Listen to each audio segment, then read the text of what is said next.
Angelo Carusone, Chair and President of Media Matters, and Brendan Buck, who served in senior staff roles for 2 Republican House speakers. He is also an MSNBC political analyst. Welcome, gentlemen.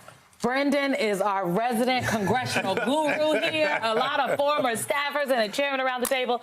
Okay, I don't always agree with Ezra Klein, but on this, I agree with him. I only agree because Democrats don't have a lot of leverage here. You know, we sit around tables all the time, and the viewers, they email us, and they're like, you're asking the Democrats to do so much, and the Republicans are in charge. Lay off of them. Fine. But on this, the Democrats can control if they give their votes or not. Yeah. Why should they give their votes to a government that is running roughshod over the Constitution? Look, if Democrats want to do it, knock your socks off. My question would be, you go into a government shutdown, and then what? Are you going to convince the American public so much that Donald Trump is going to change his ways? How long are you going to be in a government shutdown? What is the plan to get out of the government shutdown? Those are all questions you need to have answers to. I've been through a lot of government shutdowns. They never work out well for the party that triggers the government shutdown. I've been through 2 where we sat there for literally almost a month. It didn't end when we got something out of it. Democrats didn't give us something. Obama didn't repeal Obamacare when we shut down the government in 2013. It just ended when we got our face kicked in for long enough. And that's what happens every single time. So I don't know exactly what they think they're going to get out of it. You can make a point. If the whole idea is just to make a point, that's fine. Make a point. But just know you're not getting anything out of it, and you're putting a pretty significant cost on the country to make that point by shutting down the government. Alicia, I will just say, Donald Trump sat in the Oval Office last week and was like, I ain't talking to Democrats.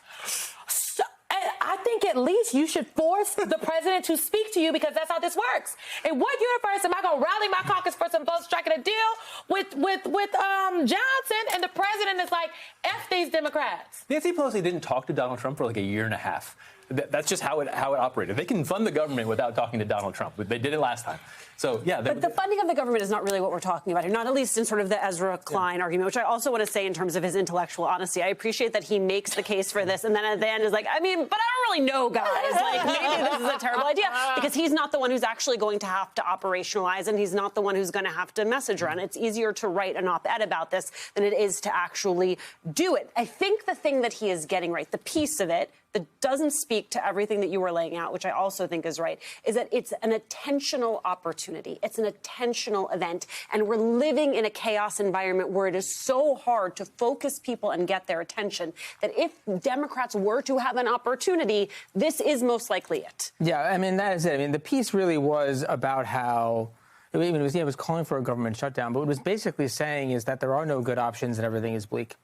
And the best option right now is not even about governance, but it's actually about Democrats shoring up their base and, more importantly, demonstrating that they can do something, that they are willing to act as an opposition party, which so far they really haven't been.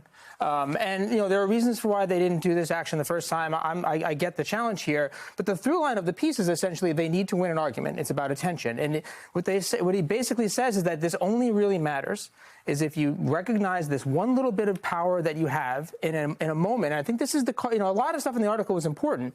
He pointed out that we're no longer at the phase where we're just throwing a bunch of stuff at the wall. We're in the authoritarian consolidation phase, which means that you may not get a second chance as good as this chance right now to make an argument where you can actually achieve some kind of political outcome. So to me, the net effect of all of this is that get out there, do something more than just argue for a few $1,000s about the ACA, and make a larger case that what is happening here right now, and all the polling reflects it, there's something unsettling in the water. And everyone is now afraid to be the first to act. So now it's the opposition party to demonstrate that, A, they're going to act, and B, that it matters, that they can actually achieve some kind of tangible political consequence. And I think that's what he was arguing for, but there's a real lack of confidence even in his piece. It's basically like, this is the long shot.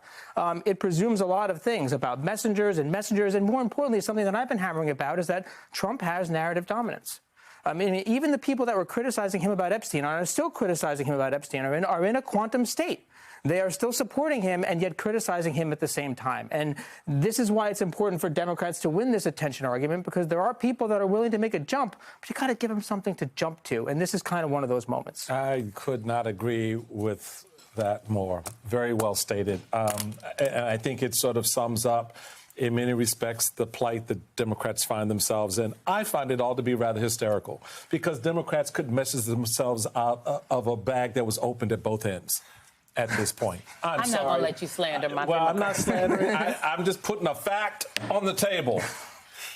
Build back better my ass. So, look, that's the reality, okay? And so, to Brendan's point, which I said on that call you keep talking about, was Republicans are sitting there going, okay, go ahead, make our day. How are you going to sell it to the American people that we're the problem? Even though Republicans have cleaved a third of the government away from the American people. Even though this government does not function properly. Yeah. The government cannot deliver services. This government cannot take care of children who are in need. This government cannot feed those who are in need. This government has no role to play in the rest of the world, right? You can't message that?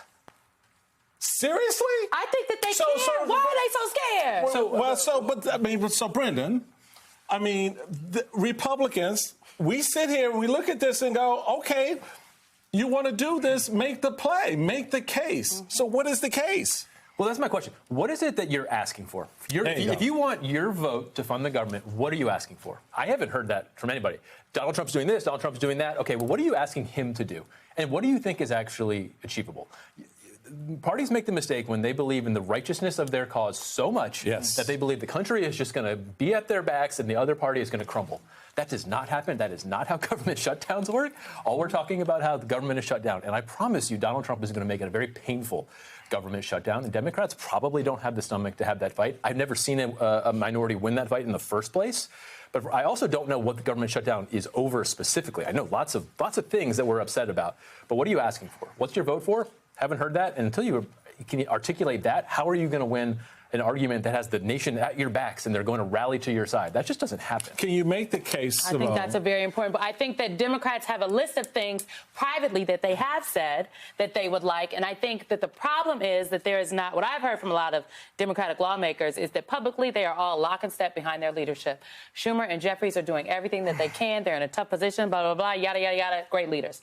Privately, there are people that question if this is the leadership for the moment. They would never publicly say that because of the continuous position they feel like Democrats are already in and the country is experiencing with who the president is and this Congress. I would say that what Brendan is laying out is very important. The Democratic elected officials do need to say more than just Republicans are in charge, so they actually have to need to fund the government. Well, no, this is the one thing where Republicans need Democrats to do it. So if you're not going to participate, you have to say why. I have a litany of reasons why I wouldn't do it, but I am not right now a Democratic strategist for the Democratic caucus in the House of Representatives. So I would argue, though, that they do need to steel their spines a little bit here and argue and say they want more than just a couple of things about the ACA on the side. I would say stop the grifting. I mean, this guy doubled his billion. He doubled his income since he's been president for a few months. So we should shut down the government so he stops robbing all of us. I mean, that's an easy one. Everyone understands. No one likes that. How about this? Stop building camps.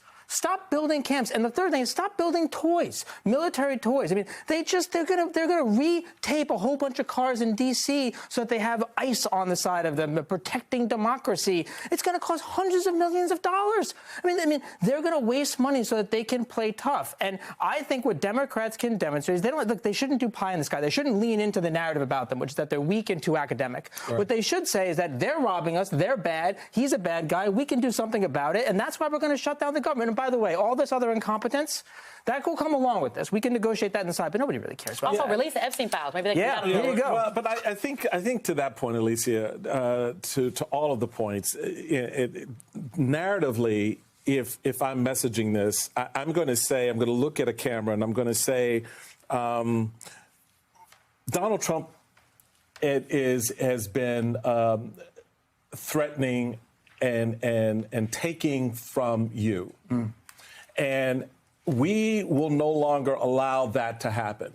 We're not going to fund a government that will take away your SNAP benefits. We're not going to fund a government that's going to take away your educational opportunity by deconstructing the Department of Education. We're not going to fund a government that snatches people off the street, someone you know, someone you work with, someone you care about.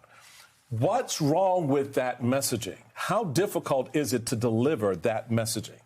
I think there's how difficult it is to deliver. I think there's who the messenger is, and I think there's part of what Brendan Buck's face, I think, is telling me is, so you're saying all the things you're going to do all the things you're not going to do, It's what not a is lot it? of things. You know why it's not a lot of things? Because it's the thing that's happening. It's the thing that's happening in real America, not this little pondering kind of class here. Real people out there watch someone get grabbed and snatched. Real people out there cannot feed their kids. That's a real thing. Yeah. And so the messaging speaks to that, I would think. At least the meeting with the president in the Oval Office. I mean, if we want to get some optics, tell him you got to have a meeting, something, honey. I want something. Just, bop him in the nose.